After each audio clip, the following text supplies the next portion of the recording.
শ্ৰদ্ধাৰ ভক্তপ্ৰাণ সৎসংগ অনুসন্ধান কৰা গুৰু ভাই দাদা বাইদেউ ভনী সেৱক জগত ঈশ্বৰক স্মৰণ কৰি প্ৰণাম জনাই গুৰুদেৱ দামোদৰৰ ধৰ্মত বেদ আদি শাস্ত্ৰ খণ্ড 34লৈ আগবাঢ়িছোঁ। গুৰুদেৱ দামোদৰৰ ধৰ্মত ভাগৱত পুৰাণৰ প্ৰথম স্কন্ধৰ ত্ৰয়োদশ অধ্যায় কিদৰে সম্পৃক্ত হৈ আছে তাকেই অনুধাৱন কৰোঁ আহক। অনন্য গতয় মূৰ্তা ভগিনঃ অপি পৰস্তপা গান বৈৰাগ্যৰহিতা ব্ৰহ্মচৰ্যাদি বৰ্জিতাঃ সৰ্বধৰ্মজ জিত্বা বিষ্ণুৰ নাম মাত্ৰৈক জল্পকাঃ সুখেন যাং গতিং যান্তি ন তাং সৰ্বঃপি ধাৰ্মিকাঃ। অৰ্থাৎ অতিশয় ভোগ কৰে যাৰ জ্ঞান বিৰকতি নাহি কয় ব্ৰহ্মচৰ্য আদি স্বধৰ্ম ত্যাগন উদগতি নাজানয় একান্ত হৰণে সুখে জপি নাম সেহি জনে গতি পায় সমস্ত ধৰ্মীৰ স্থিৰ নহি মন হিত গতি নপায়। বিদুৰৰ উপদেশত ধৃতৰাষ্ট্ৰ আৰু গান্ধাৰীৰ বনগমন শীৰ্ষক বিষয়ত সুতে ক'লে বিদুৰে তীৰ্থ ভ্ৰমণলৈ গৈ ঋষি মৈত্ৰেয়ৰ ওচৰত নিজৰ গতি জানি হস্তিনাপুৰলৈ গ'লে। মৈত্ৰেয় ঋষিৰ ওচৰত বিদুৰে বহু প্ৰশ্ন কৰিছিল। তেওঁৰ কেইটামান উত্তৰ শুনিয়েই বিদুৰে অন্য প্ৰশ্ন কৰাৰ পৰা বিৰত হ'ল। আত্মীয় বিদুৰ অহা দেখি যুধিষ্ঠিৰে ধৃতৰাষ্ট্ৰ যুযুৎসু সঞ্জয় কৃপাচাৰ্য কুন্তী গান্ধাৰী দ্ৰৌপদী সুভদ্ৰা উত্তৰা কৃপাচাৰ্যৰ ভগিনীসকল তেওঁৰ ওচৰলৈ আহিল। মূৰ্ছা যোৱা ব্যক্তিৰ প্ৰাণ পৰিশ্ৰান্ত হ'লে ইন্দ্ৰিয়বিলাক নিষ্পৃহ হৈ পৰে। প্ৰাণ ফিৰি আহিলে ইন্দ্ৰিয়বিলাক ক্ৰিয়াশীল হয়। বিদুৰৰ বিৰহত আত্মীয়সকলে তেওঁক পাই আনন্দত উৎসাহিত হৈছিল। আত্মীয়সকলে যথাৰীতিত আলিংগন অভিবাদন আদিৰে মিলিত হৈ আনন্দ অশ্ৰু বিসৰ্জন কৰে। বিদুৰে আসনত উপবিষ্ট হ'ল। যুধিষ্ঠিৰে তেওঁক সন্মানিত কৰিলে। যুধিষ্ঠিৰে ক'লে পক্ষীবিলাকে যেনেকৈ পোৱালীবিলাকক পাখাৰে ৰক্ষা কৰে তেনেকৈ পক্ষপাত ছায়াবৰ্জিত আমাৰ কথা আপোনাৰ মনত পৰে। আপোনাৰ আশীৰ্বাদত আমাৰ বিষ অগ্নি প্ৰভৃতি বিপদৰ পৰা ৰক্ষিত হৈছোঁ। এই পৃথিৱীৰ তীৰ্থযাত্ৰাৰ ভ্ৰমণ কৰি কৰি বৃত্তিৰে জীৱিকা নিৰ্বাহ কৰিছিল। মোক্ষ কোন তীৰ্থত লাভ হয়? হে বিভু, আপোনালোকৰ দৰে পৰম ভাগৱতসকল নিজগুণে শুদ্ধ তীৰ্থস্বৰূপ। কাৰণ ভগৱানে আপোনালোকৰ হৃদয়ৰ পৰা গৰল ধাৰণ কৰি তীৰ্থবিলাক পবিত্ৰ কৰি থাকে। হে তাত কৃষ্ণ যিসকলৰ দেৱতা, সেই যদুবংশৰ বন্ধুসকলৰ আৰু সুহৃদসকলৰ আপুনি কেনে দেখিছে? তেওঁলোক সুখতে আছে নহয়? ধৰ্মৰাজ যুধিষ্ঠিৰৰ প্ৰশ্ন শুনি বিদুৰে যদুকুলৰ বিনাশ এৰাই আৰু যিজনে সকলো ক'লে মানুহৰ দুৰ্দিন স্বগৃহত দেখা দিলে পাণ্ডৱৰ দৰে দেৱতাসকলৰ দৰে সন্মানিত বিদুৰে যুধিষ্ঠিৰক উপদেশ দিবৰ নিমিত্তে কিছুকাল তাত বাস কৰিলে। মাণ্ডব্য ঋষিৰ অভিশাপত যমে 100 বছৰ পৰ্যন্ত ক্ষুদ্ৰ হৈ আছিল। তেতিয়া সূৰ্য যমলোকত পাতকীসকলক যথাবিধি দণ্ড বিহে।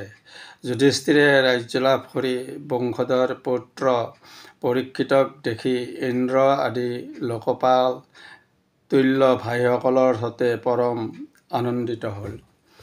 গৃহত আসক্ত আৰু গৃহকাৰ্যত প্ৰমত্ত পাণ্ডৱসকলৰ আয়ুসকাল অজ্ঞাতহাৰে আক্ৰমণ কৰিলে। বিদুৰে সেয়া বুজি পাই ধৃতৰাষ্ট্ৰক অনতি বিলম্বে ক'লে, ভয় অৰ্থাৎ কাল আহি উপস্থিত হৈছে। হে প্ৰভু, এই জগতত কোনো স্থানত কোনো সময়ত যাৰ প্ৰতিকাৰ নাই, আমাৰ সেই অন্তিম কাল উপস্থিত হৈছে।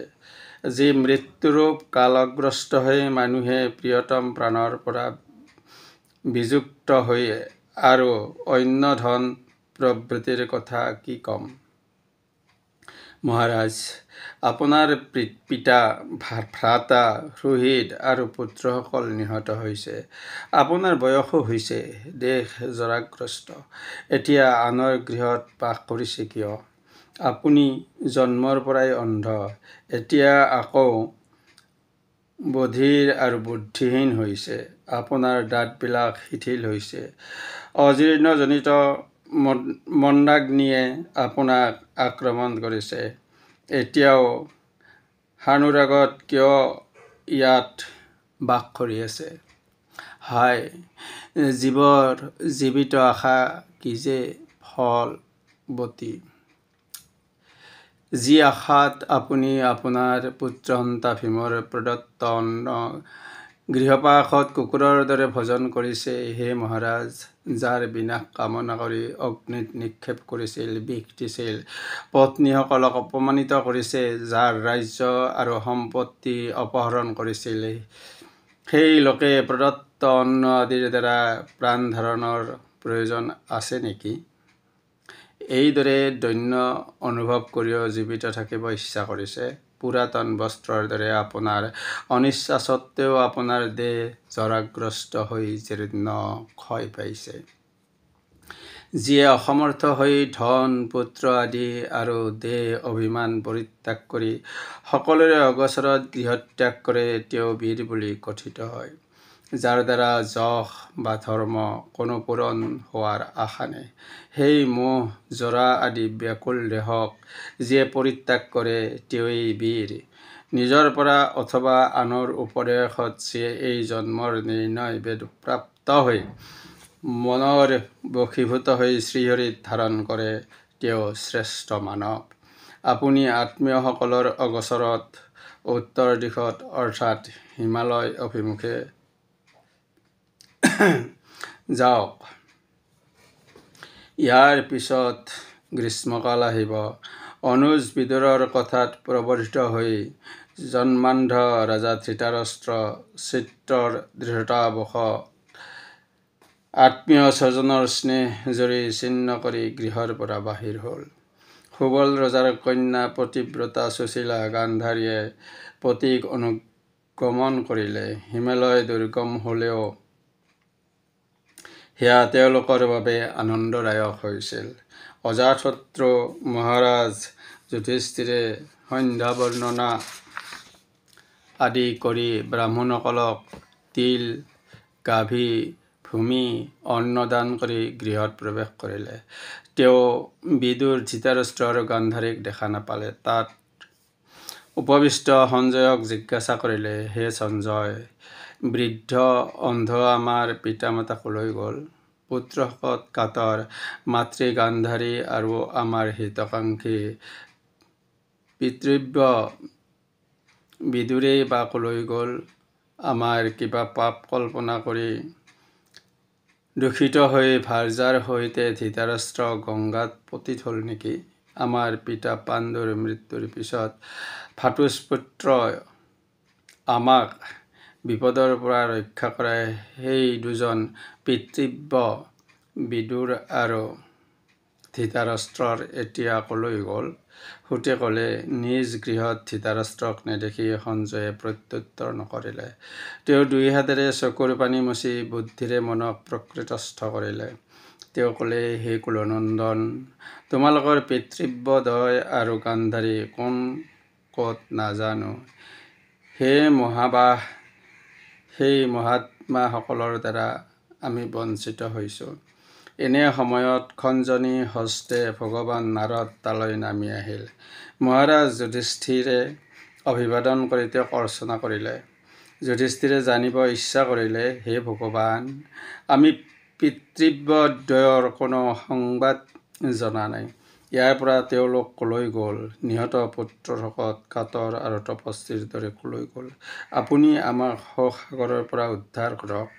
মুনিশ্ৰেষ্ঠ ভগৱান নাৰদে ক'লে, হে মহাৰাজ, কাৰো কাৰণেই শোক নকৰিব, যিহেতু এই জগত ঈশ্বৰৰ বশীভূত। দিকপালসকলৰ সতে সমস্ত লোকতে ঈশ্বৰে পূজা উপহাৰ বহন কৰিছে। হে পৰমেশ্বৰে কৰ্ম অনুসাৰী প্ৰাণীবিলাকক সংযুক্ত কৰিছে, আকৌ তেওঁলোকক বিযুক্ত কৰে।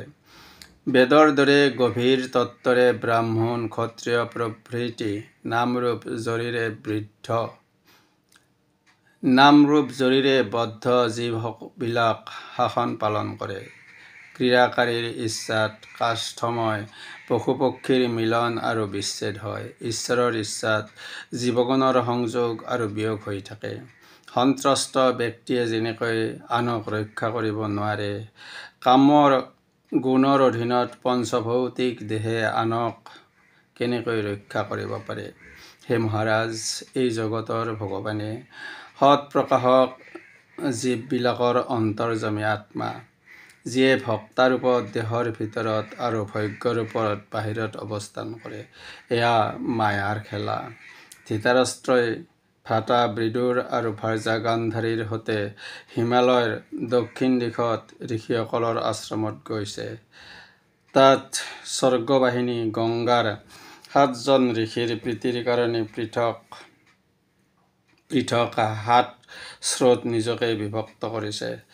সেই কাৰণে সেই তীৰ্থক সপ্তস্ৰোত বোলা হয়।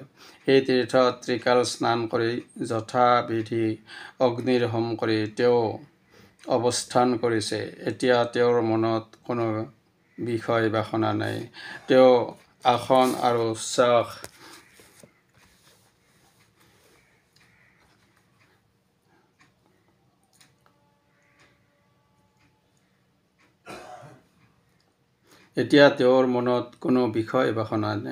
তেওঁ আসন আৰু চাক জয় কৰি 6টা ইন্দ্ৰিয় প্ৰত্যাহাৰ কৰিছে।